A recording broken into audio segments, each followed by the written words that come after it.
Call Me Valentine here. Uh, I hope everyone had a great Thanksgiving. I know I did. Uh, didn't go hardcore till I got back to my place. But started working out even more yesterday and crashed. I meant to put this out video yesterday, but anyway. Uh, Congrats to Jason Reitman and Gil Kennan for getting a contract with Sony, writing contract. Because I mean, why not? Ghostbusters Afterlife is doing great, which is great, and I have your sequel. I'll give you the first 10 minutes of your sequel. Credits are done rolling. The opening credits are done rolling. Outside of a building, Winston Zeddemore Finance or something like that pans up, and then we get right to the scene where, if you haven't seen it, you have a warning. Spoilers. 5, 4, 3, 2, 1. We pick up at the scene where Winston Zeddemore and Janine Melnitz are chatting and his plan for the future of Ghostbusters. At least that's what he wants to do. And then right after he says, "I will always be a Ghostbuster," you hear the door open up. In comes Rick Moranis, Rick Moranis' character as uh, Lewis Tully. Oh, hey Zedmore, you know, good old Rick. And anyway, did anybody? I haven't. It's been a while. Did anybody? Is Rick still? Is he okay after that attack he had in New York? I haven't heard an update on that, so I'm curious. Hopefully, he's all right. Um, I would like to know, please. Uh, Anyway, he comes in. He gives Zedmore gives him a hug, and then they talk amongst themselves for a moment and stuff like that.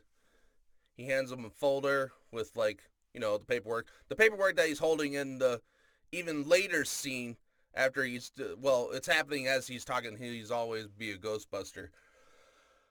He hands him the folder that has the same folder that he has within other scenes that they're showing at the same time that he's talking in this end credits scene. And it's the second one to be exact. Uh,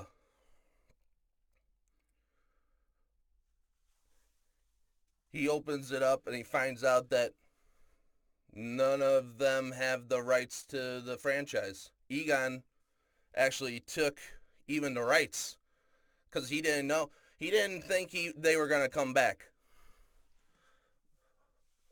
He didn't think they were going to come and help or anything like that. But then, as time goes on, he gets confidence.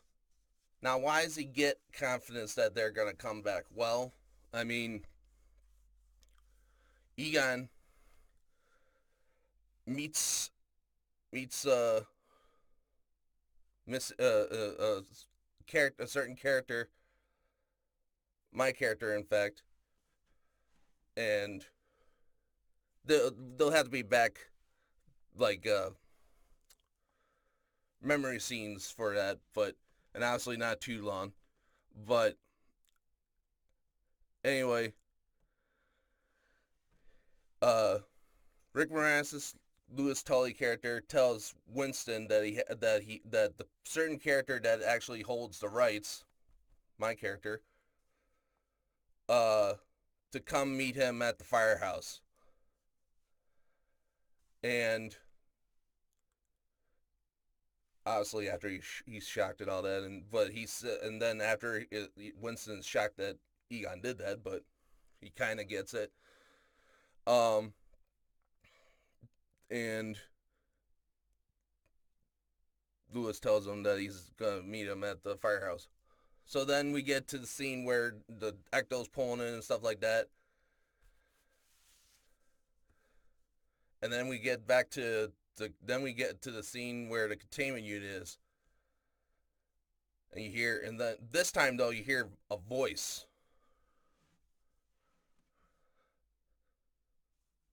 And they're like, oh, someone's here. Get this taken care of. Presses the yellow button. Pulls the handle. Does the whole bit.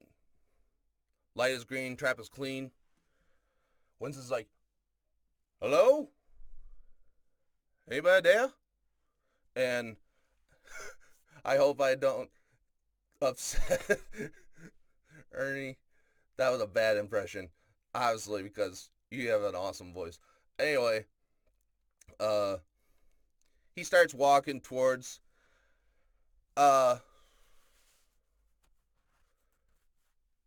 the person driving drove the Ecto in. He's just kind of, he hasn't gotten involved yet. He's also no one we know. He's just some random.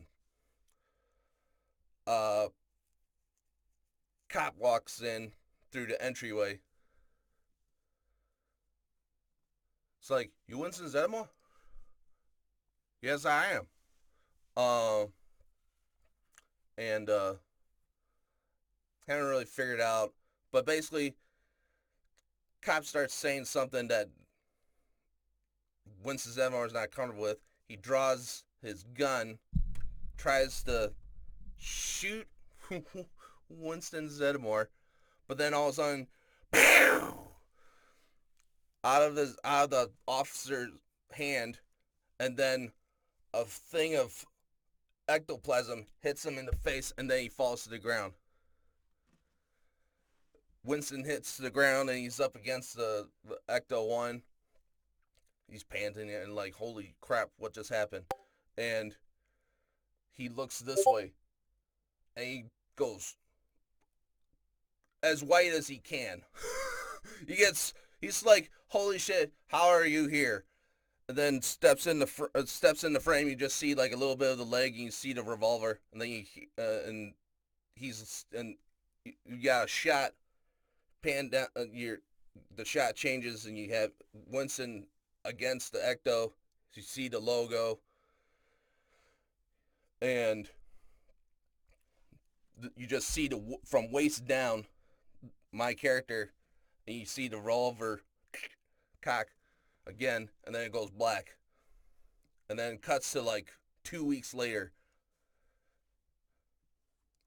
Now, who or why is this person here helping? Is he helping? After that, we don't know. But that's how.